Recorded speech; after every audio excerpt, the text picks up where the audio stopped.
ইমানদার যদি নিজেকে দাবি করতে হয় তার লজ্জা শরম থাকতে হবে। আমাদের মাঝে শান্তি বিরাজ করছে, আমরা শান্তিতে আছি, এই শান্তিকে তারা কেড়ে নিতে চায়। কে বলেন আপনি কি চান আপনার মেয়ে আপনাকে বলুক বাবা আমার মাসিক হয়েছে, স্যানিটারি ন্যাপকিন নিয়ে আসো? একটা পশুর চরিত্র যেমন হয়, একটা মানুষের মধ্যে যদি লজ্জাশীলতা আর শালীনতা না থাকে তার চেয়ে আরো খারাপ হয়ে যায়। Rose TV 24. Enjoy by listening to the Holy Quran. রাসূল পাক সাল্লাল্লাহু আলাইহি ওয়াসাল্লাম আমাদের ঈমানের একটি অংশ হিসাবে যেটাকে ঘোষণা দিয়েছেন সেটা হলো শালীনতা, হায়া। এই হায়াকে রাসূল পাক সাল্লাল্লাহু আলাইহি ওয়াসাল্লাম যেটাকে বলেছেন আল হায়া ও শুবাতু মিনাল ঈমান, ঈমানের একটা অংশ। সুতরাং ঈমানদার যদি নিজেকে দাবি করতে হয় তার লজ্জা শরম থাকতে হবে, তাকে হায়া থাকতে হবে। ইসলামের সৌন্দর্যই হলো, মোমেনের সৌন্দর্য হলো লজ্জা শরম থাকা, শালীনতা থাকা। এটা হলো মডেস্টি, শালীনতা থাকা, হায়া থাকা, পলাইটনেস থাকা। এটা হলো মোমেনের গুণ। মোমেনকে দেখলে যে গুণটা সর্বপ্রথম প্রকাশ পাবে সেটা হলো তার মধ্যে কি থাকবে? হায়া থাকবে। বর্তমান সমাজে মুসলমানদের ভিতরে যে হায়া শরম আছে, লজ্জা শরম আছে, যে শালীনতা আছে, যতটুকুই আছে, এটা মানার কারণে, এটা থাকার কারণে সামাজিক যে একটা বন্ধন আমাদের মাঝে আছে, পারিবারিক বন্ধন যে আমাদের মাঝে আল্লাহ সুবহানাহু ওয়া তাআলা দিয়েছেন, এটা এখনো বহাল আছে। এই লজ্জা শরম থাকার কারণে আমরা এখন পিতামাতাকে মানি, স্ত্রীর প্রতি আমাদের আন্তরিকতা আছে, সন্তানের প্রতি আমাদের দৃষ্টি আছে, সন্তান বাবার প্রতি শ্রদ্ধাবোধ, মার প্রতি শ্রদ্ধাবোধ আছে। এই হায়াকে, এই লজ্জাশীলতাকে, এই শালীনতাকে মুসলমানদের থেকে কেড়ে নেওয়ার জন্য, মুসলমানদের মাঝে এই শান্তি দূর করার জন্য, শান্তিকে উঠিয়ে নেওয়ার জন্য, গোটা পৃথিবীর অশান্তিতে যারা ভুগছে, গোটা পৃথিবীতে যারা শান্তিহীনভাবে নিজের পরিবার, সমাজ, রাষ্ট্রীয়ভাবে আছে, তারা উঠে পড়ে লেগেছে। যেখানেই মুসলমানদের মধ্যে লজ্জা শরম আছে সেখানে কিভাবে অশ্লীলতা, সেখানে কিভাবে নির্লজ্জতা সৃষ্টি করা যায়, তার জন্য গোটা পৃথিবীর অশ্লীল কাজগুলিকে আমাদের সমাজে চালিয়ে দেওয়ার জন্য তারা বিভিন্নভাবে প্রজেক্ট করতেছে, বিভিন্নভাবে এনজিও করছে, বিভিন্নভাবে অর্থলগ্নি দিচ্ছে। অর্থ দিয়ে তারা পৃথিবীর মুসলমানদের শান্তি কেড়ে নিতে চায়। আমাদের মাঝে শান্তি বিরাজ করছে, আমরা শান্তিতে আছি, এই শান্তিকে তারা কেড়ে নিতে চায়। এই শান্তি যেদিন আমাদের থেকে উঠে যাবে, এই শান্তি আমরা যেদিন আমাদের মুসলমান হিসাবে ইসলামের শান্তিটাকে আমরা যখন হারিয়ে ফেলব, লজ্জাশীলতা যখন আমাদের থেকে উঠে যাবে, আল্লাহর কসম, তখন আমার দেশের মুসলমানরা মানুষের পরিচয় দিতে পারবে না, পশুর থেকে আরো খারাপ হয়ে যাবে। একটা পশুর চরিত্র যেমন হয়, একটা মানুষের মধ্যে যদি লজ্জাশীলতা আর শালীনতা না থাকে তার থেকে আরো খারাপ হয়ে যায়। প্রচেষ্টা চলছে, আজকে আপনাদের কাছে কিছু প্রমাণ দেব। আজকে আমাদের সমাজের মধ্যে সেই পাশ্চাত্য পশ্চিমা দেশের সে চিন্তাধারা, তাদের পারিবারিক অবস্থাকে আমাদের মধ্যে সৃষ্টি করার জন্যে তারা কিভাবে চেষ্টা চালাচ্ছে। ও মুসলমান, আপনি যদি আপনার জমিনটাকে সুন্দর রাখতে চান, আপনি কিন্তু প্রথম জমিনের আগাছাগুলি বাছবেন, আগাছাগুলি দেখবেন, ঠিক না? নাকি আগে ধান গাছ দেখেন? আগে কি দেখেন? আগাছা। ওই আগাছাগুলি উঠাতে পারলেই দেখা যাবে জমিনের ফসল যাই থাকে ঠিক থাকবে, কম থাকুক আর বেশি থাকুক। সুতরাং আগাছাগুলি জানতে হবে আমাদের। আজকে আমাদের সমাজের মধ্যে যে পাশ্চাত্যের, পশ্চিমাদের আগাছাগুলি এখন সৃষ্টি হচ্ছে, আমি গত কয়েকদিন আগে একটা কথা বলেছিলাম, আবার আরেকটা প্রমাণ দেই। গত কয়েকদিন আগে খুলনায় একটা গার্লস স্কুল অ্যান্ড কলেজ, সেখানে 3টা যুবক ছেলে স্কুলের মেয়েদেরকে শালীনতা শিক্ষা দিবে, সচেতনতা শিক্ষা দিবে। শালীনতা নয়, সচেতন করবে, সচেতন। কিভাবে করবে দেখুন। সেই 3টা ছেলের নাম হলো, একটা ছেলের নাম হলো জীবন ঘোষ, তার সহযোগী ছেলেটার নাম হলো শুভ পাল ও জীবনী রায়। সবাই আমাদের চরিত্রের, নাকি মুসলমানদের চরিত্রের। আমাদের মুসলমান মেয়েদেরকে এরা সচেতন করছে। এদের যে প্রজেক্টটা ছিল, কর্মশালাটা ছিল, কর্মশালার নাম হলো উই ফর অ্যাডলেসেন্ট, অর্থাৎ যারা কিশোর তাদের জন্য আমরা কিছু করতে চাই। যারা কিশোর, কিশোর মানে কি? আপনার বাচ্চার, আপনার সন্তানের বয়স 12 থেকে 15 পর্যন্ত, 15 বা 16, 17 পর্যন্ত, এই ধরনের বাচ্চাদেরকে তারা সচেতন করতে চায়। স্কুলটা কিন্তু মেয়েদের স্কুল। ওই স্কুলের মধ্যে যারা পড়ে সবগুলি এরা মুসলমান দেশের মেয়ে, আপনার আমার সন্তান। ওদেরকে শিক্ষা দিচ্ছে, এই 3টা হিন্দু ছেলে শিক্ষা দিচ্ছে। স্লোগানটা কি? তাদের শিক্ষার কথাটা কি ছিল? মেয়েদেরকে বলতেছে, ছোট ছোট মেয়েদেরকে বলতেছে যে তোমাদের যখন মাসিক হবে তখন এই মাসিকের কথা তোমার ভাইকে বলবা। তোমার যখন মাসিক হয়, মাসিকের কথা তোমার বাবাকে বলবা। তোমার মাসিকের সময় যখন তোমার স্যানিটারি নেপকিন কিনা লাগে, এই নেপকিন তুমি দোকান থেকে কিনবা, লুকিয়ে নয়। তোমার স্কুলের ব্যাগ তুমি যেমন দেখিয়ে দেখিয়ে চলো, স্কুলের ব্যাগটা যখন সবাই দেখে তোমার যেমন লজ্জা লাগে না, তুমি স্যানিটারি নেপকিন কিনবা, তুমি রাস্তায় হাঁটবা, মানুষকে দেখিয়ে দেখিয়ে এটা কিনবা, তোমার ভিতরে যেন লজ্জা না থাকে। তোমার ভাইয়াকে গিয়ে বলো, ভাইয়া আমার তো ন্যাপকিন শেষ হয়ে গেছে, তুমি যদি 1 প্যাকেট কিনে দিতা, তোমার ভাইয়া কি লজ্জা পাবে? পাবে না তো, বরং সে খুশি হবে না? আচ্ছা, তাহলে আমরা কি কে কে বাসায় গিয়ে বলতে পারবো ভাইয়া আব্বুকে যে আমাকে একটা ইয়ে করে দাও, প্যাডের বক্স এনে দাও? হাত তুলো, কে কে পারবা? জোরে বলো, আমি পারবো, জোরে। আচ্ছা, ধন্যবাদ তোমাদেরকে। আর আরেকটা ব্যাপার হচ্ছে, তোমরা কি ওই যে একদম লাগেজের মধ্যে ভরা যায় না, কাগজ দিয়ে পেঁচায়, কাপড় দিয়ে পেঁচায়, তারপর পারলে বস্তার ভিতরে ঢুকায় যায়, তাই না?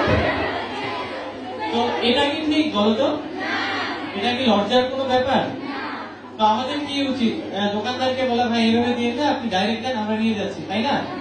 তো এর পরের দিন কি আমরা এইভাবে করতে পারবো? এতে কি হবে বলো তো? এতে তোমার আশেপাশে যারা এই ব্যাপারটা লজ্জা পায়, তারা আর লজ্জা পাবে না। তাদের লজ্জাটা 1 দিন 2 দিন 3 দিনের বেলায় কেটে যাবে। কিন্তু তো আমরা কি এই কাজটা করবো? লজ্জাটা কি কাটাই দিতে পারবো? তো তোমরা কথা দিলা তো? জোরে নাউজুবিল্লাহ বললেন না। এটা কি আমাদের মুসলমানদের পরিচয়? এটা কি আমার মুসলমানের সন্তানের পরিচয়? এটা কি আপনার মেয়ের পরিচয়? এটা আমার মেয়ের পরিচয় নয়। এটা কোনো মুসলমান মেয়ের পরিচয় হতে পারে না। কারণ মুসলমান মেয়ের পরিচয় কি হবে? মুসলমান মেয়ে কিভাবে আচরণ করবে তার বাবার সাথে, তার মার সাথে, তার পিতার সাথে, তার ভাইয়ের সাথে, পরিবার পরিজনের সাথে, সেটা দেখিয়ে গেছেন পৃথিবীর শ্রেষ্ঠতম মহামানব মুহাম্মদ রাসূলুল্লাহ সাল্লাল্লাহু আলাইহি সাল্লাম। তুমি জীবন ঘোষ, তোমার চরিত্র কেমন? তোমার মাঝে কি আছে? তোমার ধর্মে তো, তোমার ধর্মের মাঝে শালীনতা আছে, ওই শালীনতাগুলি কথা বলো। তোমার অশালীন কথাগুলি, অশালীন আচরণগুলি তুমি আমার মেয়েদেরকে শিখাবা, আমার বাচ্চাগুলিকে শিখাবা। এটা কিন্তু আমরা বরদাস্ত করব না। কি বলেন? আপনি কি চান আপনার মেয়ে আপনাকে বলুক, বাবা আমার মাসিক হয়েছে, স্যানিটারি নেপকিন নিয়ে আসো? নাউজুবিল্লাহ। আপনার মেয়েকে এত অসভ্য আপনি দেখতে চান? আজকে তারা বানাতে চায়। কেন চায়? তারা দেখেছে মা বাবার সম্পর্ক, সন্তান আর বাবার সম্পর্ক গোটা পৃথিবীর মধ্যে, মুসলমানদের মধ্যে যা আছে এখন ইউরোপ আমেরিকা এখন নাই। বাবাকে এতটুকু পর্যায়ে রেখেছে, বাবা যদি ঘরে থাকে তাহলে মেয়ে নিজেকে মেয়ে অসতর্কতার মধ্যে থাকে। কারণ কোন সময় বাবা তার উপর আক্রমণ করে, মেয়ে ভয়ে থাকে, মেয়ের মা ভয়ে থাকে। বাবাকে পর্যন্ত ওই সমাজ মেনে নেয় না। বাবাকে মনে করে কখন জানে মেয়ের উপর আক্রমণ করে, তার চরিত্র হনন করে। ওই সমাজে চিন্তা করতে পারে, কিন্তু আমাদের সমাজে আমরা চিন্তা করতে পারি না। এখন তারা চাচ্ছে এরা কর্মশালা নিয়ে আপনার মেয়ে যে স্কুলে পড়ে ওই স্কুলে ঢুকতে চায়, এরা ঢুকবে। এরা খুলনার স্কুলে ঢুকবে না, এরা কুমিল্লার, কসবার, ব্রাহ্মণবাড়িয়ার স্কুলে পর্যন্ত যাবে। আপনার মেয়েকে শিখাবে কিভাবে চরিত্রহীনতা সৃষ্টি করা যায়। কয়েকদিন পরে আপনার মেয়েকে বলবে, শিক্ষা দিবে যে তোমাকে বাঁচতে হলে জানতে হবে। তারা আবার আপনার মেয়েকে শিক্ষা দিবে, তোমাকে যদি বাঁচতে হয় তাহলে জানতে হবে। কি জানতে হবে? যে পৃথিবীতে একটা চরম রোগ আছে, একটা বিপদের রোগ আছে, এটা হলে আর বাঁচে না। এটার নাম হলো এইডস। এটার নাম কি? এইডস। যদি এইডস রোগ হয় তাহলে বাঁচে না। আর এইডস রোগ হওয়ার পিছনে সর্বপ্রথম কারণটা হলো অবাধ যৌনাচার।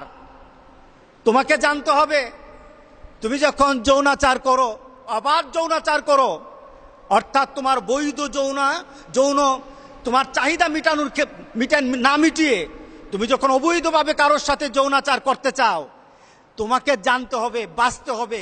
আর বাঁচার জন্য কি করতে হবে? তোমাকে জানতে হবে বাঁচার জন্য কি পদক্ষেপ নেওয়া যায়, কি ব্যবহার করা যায়। কয়েকদিন পরে আপনার মেয়ে যখন কিশোরী স্কুলগুলিতে আপনাকে শিখাবে, আপনার মেয়েকে শিখাবে কিভাবে কন্ডম ব্যবহার করতে হয়। নাউজুবিল্লাহ বলেন। আরম্ভ হয়ে গেছে। মুসলমান, এদিকে আপনি নামাজ পড়েন, এদিকে আপনি হজ করতে যান, আর আপনার মেয়ে আরেক দিকে আরেক ছেলে নিয়ে ঘুরে। এই নামাজ আর এই হজে আপনাকে জান্নাতে নিবে না। কথা ঠিক আছে কিনা? আপনাকে কি করতে হবে? এই সমাজটাকে একটা বন্ধনে আনতে হবে। এই বন্ধনের নাম হলো আল্লাহর বন্ধন। এই বন্ধনের নাম মুহাম্মদুর রাসূলুল্লাহ সাল্লাল্লাহু আলাইহি ওয়াসাল্লামের বন্ধন। এই বিধানে আনতে হবে।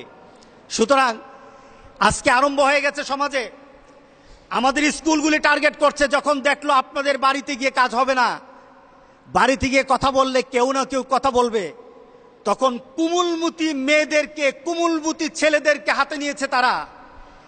কোনো সময় খাওয়া দেয়, কোনো সময় এমন কিছু কথা বলে, ছোট ছোট বাচ্চাদের কাছে যৌন সুশ্রুরিমূলক কথা বললে তাদের কাছে শুনতে ভালো লাগে, মাঝে মাঝে লজ্জা লাগে, কিন্তু একসময় কিন্তু আর লজ্জা থাকে না। কথা ঠিক না? একসময় শুনতে শুনতে আর লজ্জা থাকে না। আমি এই ছেলের জীবন ঘুষের অনুষ্ঠানটাকে আমি ভিডিওতে দেখেছি। সে যখন প্রথম দিক থেকে কথা বলে, মেয়েগুলি কথা বলে না, শুধু শুনতে ছিল, লজ্জায় জোরুসুরু হয়ে গেছে। কিন্তু জীবন ঘুষের কথার কারণে বিভিন্নভাবে কথার পর্যায়ে তাদেরকে বাধ্য করেছে কিছু কথা বলতে। ওরা উজ্জীবিত হয়ে গেছে কথাতে। ওদের মধ্যে লজ্জাহীনতা হারিয়ে ফেলেছে, ওদের মধ্যে আর লজ্জাশীলতা হারিয়ে ফেলেছে, লজ্জাহীনতা চলে আসছে। শেষের দিকে তাদেরকে ওই জীবন ঘুষ যা বলে তাই কথা বলে তারা। তো আমরা কি এই কাজটা করব? লজ্জাটা কি কাটাই দিতে পারবো? তো তোমরা কথা দিলা তো জোরে? প্রথম দিকে বলে নাই। তার মানে কি, একটা মানুষকে মোটিভেট করার জন্য, তার মনটাকে ঘোরানোর জন্য যত ধরনের টেকনিক আছে তারা সেই টেকনিক প্রয়োগ করছে। এক সময় না এক সময় আপনার মেয়ে, আপনার ছেলে এমনভাবে লজ্জাহীনতার সাথে চলবে, তখন আপনি চিন্তা করবেন, আহারে কোন সমাজে আসলাম রে, আহারে কোন সমাজে বাস করি রে। পুলা বলেন আর লজ্জা শরম নাই রে, কি বলবেন না? সুতরাং আজকে আমাদেরকে সচেতন হতে হবে। রাসূল পাক সাল্লাল্লাহু আলাইহি সাল্লাম যেই আমাদেরকে শিক্ষা দিয়ে গেছেন, বাবার শিক্ষা দিয়ে গেছেন, আমাদের পর্দার বিধান আছে। আমাদের পর্দার জন্য, পর্দা মানে কি চোখের পর্দা, শুধু তাই নয়, আপনার মুখেরও পর্দা আছে। আপনার চোখের পর্দা আছে, মুখের পর্দা আছে, হাতের পর্দা আছে, আপনার চিন্তার পর্দা আছে। আপনার পর্দার আপনার জন্য অবস্থা আছে, কোন কোন অবস্থা আপনি কতটুকু পর্দা করবেন। বাবার কাছে সন্তানের পর্দা নাই, পর্দা নাই, ভাইয়ের কাছে পর্দা নাই, বোনের কাছে পর্দা নাই, মেয়ের কাছে বাবার পর্দা নাই। এটার একটা পর্যায়ে, আবার যখন আপনার স্বামী স্ত্রী যখন হবে তখন একটা পর্যায়ে হবে। আবার যখন 14 শ্রেণীর মানুষ ব্যতীত অন্য কারোর সাথে যখন আবার এক হবেন তখন আবার পর্দা হবে আরেক ধরনের। পর্দার এক এক স্তর আছে। বাবার কাছে পর্যন্ত মেয়ের পর্দা আছে। রাসূল পাক সাল্লাল্লাহু আলাইহি সাল্লাম আমাদের মেয়েগুলি সম্পর্কে বলছেন, তোমার মেয়ে যখন বালেগা হয়ে যায়, অর্থাৎ তাদের পিরিয়ড আরম্ভ হয়ে যায়, তখন তারা যেন তাদের শরীরকে ঢেকে নেয়। তারা যখন তাদেরকে চলাফেরার জন্য দেহকে যখন ডেকে নেয়, আপনার মেয়ে যখন আপনার কাছে আসবে তখন আপনার মেয়েকে কিন্তু এতটুকু আপনি আনতে পারবেন, 14 জনের সামনে যেতে পারবে না এক পদ্ধতিতে। আর আপনার কাছে যখন আসবে তখন আরেকটা পদ্ধতি অ্যাপ্লাই করতে হবে। মেয়ে কিন্তু হাত কাটা অথবা শর্ট কোনো জামা পরে ভাইয়ের সামনে যেতে পারবে না, বাবার সামনে যেতে পারবে না, শুধু স্বামীর সামনে যেতে পারবে। এখানে পর্দার একটা মান। সুতরাং বাবার সামনেও সন্তানের পর্দা আছে। এই পর্দা মেনেই বাবার সামনে আসতে হবে। কথা ঠিক আছে কিনা বলেন? আপনার মেয়ে বড় হওয়ার পর আপনার মেয়ের সাথে কি আপনি ঘুমাতে পারবেন? কেন পারবেন না? এটা ইসলাম পর্দার বিধান দিয়ে দিয়েছে। এই ঘুমানোটা করতে পারবে সে তার স্বামীর সাথে, একসাথে ঘুমাতে পারবে। কিন্তু বাবা মেয়ে হওয়ার পরও একটা বয়সে মেয়ে আর বাবার সাথে ঘুমাতে পারবে না। এটাই ইসলামের বিধান। কারণ পাশ্চাত্য এই কাজটা করতে করতে বর্তমান পাশ্চাত্যের মধ্যে বাবার মেয়ের মধ্যে কোনো পার্থক্য এখন তারা রাখে নাই। এখন তারা নতুন একটা সিস্টেম চালু করেছে, ইনসেস্ট এটাকে বলা হয়। এটা বর্তমানে ফ্রান্স, পর্তুগাল, যুক্তরাষ্ট্র, নিউ জার্সি, এরপরে স্পেন, এভাবে বিভিন্ন দেশে এটাকে বৈধতা দেওয়া হয়েছে। অর্থাৎ এক পরিবারে বাস করে, খোলামেলা পরিবেশ, মেয়েরও গায়ে কাপড় কম, বাবারও অবস্থা ভালো না, মদ খেয়ে পড়ে থাকে, বিভিন্নভাবে কোনো ধর্মীয় কোনো অনুভূতি নাই, এক জায়গায় থাকে। তখন এক জায়গায় থাকতে গিয়ে মেয়ে, বাবা, ভাই, বোন কিছু খারাপই হয়ে যায়। সুতরাং কি করা যায়? এই দেশগুলির অনেক স্থানের মধ্যে ভাই, বোন, বাবা, মেয়ে যৌন চাহিদা মেটানোর জন্য তারা এটাকে জায়েজ করে দিচ্ছে, এটাকে তারা অনুমতি দিয়েছে। কারণ তাদের মধ্যে পর্দার বিধান হয় নাই, তাদের মধ্যে পর্দার বিধান তারা পালন করে নাই। কিন্তু মুসলমানরা এখন পর্যন্ত আলহামদুলিল্লাহ আমরা আমাদের সামাজিক অবস্থা, পারিবারিক অবস্থা, একটা সম্মান বোধের অবস্থা আছে, একটা শালীনতার বোধের মধ্যে আছি। কারণ এখনো মেয়ে বাবার কাছে কোনো জিনিস চাইতে লজ্জা করে, মার কাছে চায়। কথা ঠিক আছে কিনা বলেন? মেয়ে বড় হয়েছে, বাবা তার দিকে তাকায় না, ওইভাবে তাকায় না আগে ছোটকালে যেভাবে তাকাতো। কারণ বাবা চিন্তা করে আমার মেয়ে বড় হয়ে গেছে, এই শালীনতা শিক্ষা দিয়েছে আমার ইসলাম, আমার রাসূল শিক্ষা দিয়েছেন। কথা ঠিক আছে কিনা বলেন? এখন আমার মেয়েকে যদি স্কুলে শিক্ষা দেওয়া হয় যে তোমার পিরিয়ড হওয়ার পর তোমার মার কাছে নয়, তোমার বাবার কাছে, তোমার ভাইয়ের কাছে আগে আগে বলবা, বলেন তো এটা আমরা মানতে পারি কিনা? বলেন, আপনি মানবেন আপনার মেয়ের জন্য? আমরা মানতে পারি না, আমরা মানতে পারি না। তার পিছনে কারণ হলো তাদের একটা স্লোগান হলো বাঁচতে হলে জানতে হবে। কি বলেন? বাঁচতে হলে জানতে হবে, তুমি বাঁচতে হবে, না হলে এইডস ধরবে তোমাকে। আমি একটা ডাটা দেই। এই স্লোগানটা সৃষ্টি করেছে পাশ্চাত্য, পশ্চিমা দেশরা বানিয়েছে যে বাঁচতে হলে জানতে হবে। জানতে হবে কি? তোমাকে একটা পদ্ধতির মাধ্যমে তুমি যৌনাচার করো, যেখানে ইচ্ছা সেখানে যাও, কুকুর শিকালের মতো। কিন্তু তোমাকে একটা, যেন তুমি বিপদে না পড়ো, তোমাকে এইডস রোগ না ধরে, একজনটা সিস্টেমে যেতে হবে। এটা তোমাকে জানতে হবে, এটা তোমাকে জানতে হবে। এবার আসি যে পৃথিবীর 100টা দেশ আমি নেটে সার্চ করেছি, নেটে সার্চ করে দেখেছি যে দেশগুলি আমাদেরকে শিখাতে চায়, আমাদের মতো যারা আমরা জানি না, আমাদের বাংলাদেশের মানুষ জানে না বাঁচতে হলে জানতে হবে, কি করতে হবে এটা জানে না, তাদেরকে জানাতে হবে। আর তারা যা কিন্তু জানে, পাশ্চাত্যের সেই দেশগুলির মানুষগুলি, ছোট ছোট বাচ্চারাও জানে যে বাঁচতে হলে কিভাবে কি ব্যবহার করতে হবে। তাদের অবস্থা দেখেন, তারা জানার পর পৃথিবীর 100টা দেশ আমি সার্চ করে দেখেছি, পৃথিবীর উন্নত দেশের মধ্যে এইডস রোগী সবচেয়ে বেশি, তারা জানে বেশি। আর আমরা জানি না, আমাদের রোগ কম। আমরা জানি, আমরা যখন জানা আরম্ভ করলাম তখন আমাদের মধ্যে এই এইডস রোগ বাড়া আরম্ভ হয়ে গেছে। আমরা জানতাম না, আমাদের মধ্যে এইডস রোগ ঢুকে নাই, আর তারা জানে তাদের মধ্যে এইডস রোগ বেড়ে গেছে। আচ্ছা বলেন তো, এই জানার মধ্যে বরকত আছে? বলেন, এই জানাতে বরকত আছে নাকি বিপদ আছে? এই জানাতে বিপদ। কারণ তারা জানার পরও ধরে রাখতে পারে নাই। পৃথিবীর আমি কয়েকটা দেশের নাম বলি, দেখুন, পৃথিবীর সবচাইতে বেশি এইডস রোগী হলো সাউথ আফ্রিকা। সাউথ আফ্রিকাতে প্রায় 71 লক্ষ, এটা 2 বছর আগের ডাটা। এই কয়েক বছরে আরো 2-3, হয়তো 3-4-5 লাখ বেড়ে গেছে। সাউথ আফ্রিকাতে 71 লক্ষ মানুষ এইডস রোগে ভুগতেছে। ইন্ডিয়াতে 21 লক্ষ, ফ্রান্সে 1,80,000 2 বছর আগে, স্পেনে 1,40,000, ইটালিতে 1,30,000, অস্ট্রেলিয়াতে 25,000। আমার বাংলাদেশের মানুষ জানে না, গত 2 বছরে এই এইডস রোগের রুগী পাওয়া গেছে, এর মধ্যে অধিকাংশ হলো বিদেশ থেকে আসা, বিদেশ থেকে চলে আসছে। এমন রোগ সব মিলে পাওয়া গেছে মাত্র 14,000। কত হাজার? 2 বছর আগে এটা ছিল 9,000। 2 বছর আগে ছিল 9,000, এখন এটা দাঁড়িয়েছে 14,000। এই 14,000-এর মধ্যে কিন্তু সব বাংলাদেশের থেকে জন্ম না, এরা বিভিন্ন দেশ থেকে বাংলাদেশে চলে আসছে এইডস নিয়ে। সুতরাং আমি আপনাদের কাছে বলতে চাই, তারা বলে বাঁচতে হলে জানতে হবে, তাদের মধ্যে মরার হার বেশি নাকি আমাদের মধ্যে মরার হার বেশি? হ্যাঁ, আমরা জানি না, আমাদের মধ্যে এইডস রোগ কম। তারা বলে আপনারা জানতে হবে, যখনই আমাদেরকে জানাইলো তখনই আমাদের এইডস রোগ বেড়ে গেল। সুতরাং এই জানানোতে বরকত নাই, জানতে হলে আল্লাহর কথা জানতে হবে, মুহাম্মদুর রাসূলুল্লাহ সাল্লাল্লাহু আলাইহি সাল্লামের কথা জানতে হবে। কথা ঠিক আছে কিনা বলেন?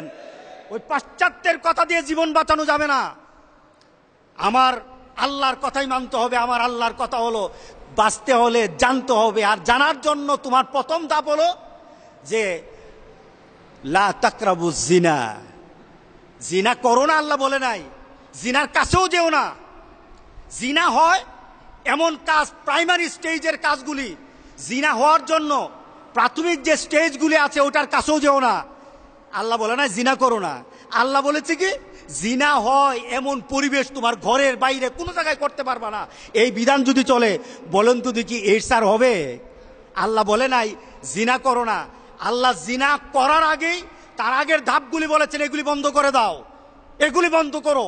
যদি এগুলি বন্ধ করো তাহলে জিনা তোমার পরিবারে হবে না। কিন্তু মনে রাখবেন, যেভাবে আমাদের স্কুল কলেজগুলিকে টার্গেট নিয়ে নিয়ে আমাদের সন্তানগুলিকে বিভিন্নভাবে আমাদেরকে বিভিন্ন ধরনের তাদের চিন্তাধারা ঢুকিয়ে দিচ্ছে, এই চিন্তাধারা যদি চলতে চায় তাহলে আল্লাহ রাসূলও থাকবে না, ইসলামও থাকবে না। তখন তাদের কাছে পাশ্চাত্যের সেই বাঁচতে হলে জানতে হবে এই স্লোগানটাই তখন ভালো লাগবে। কথা ঠিক আছে কিনা বলেন? আমরা বাঁচতে চাই, আমরা মরতে চাই না, আমরা বাঁচতে চাই। আমরা যদি বাঁচতে হয় তাহলে আমাদের সেই নীতিতে একটা কথাই ঘোষণা দিতে হবে, আমরা যদি বাঁচতে চাই আল্লাহর নীতিতে বাঁচবো। ঠিক না? আমরা কার নীতিতে বাঁচতে চাই? আল্লাহর নীতি। আল্লাহর নীতি মেনে যারা বাঁচতে চায়, আল্লাহ বলেন শান্তি দিয়ে আমি তোর বাড়িঘর ভরে দেব। আর অন্যের নীতি নিবি, এইডস তোর ঘরে ঢুকাই দেব, তোর ঘরের মধ্যে এইডস রোগ ঢুকাই দেব।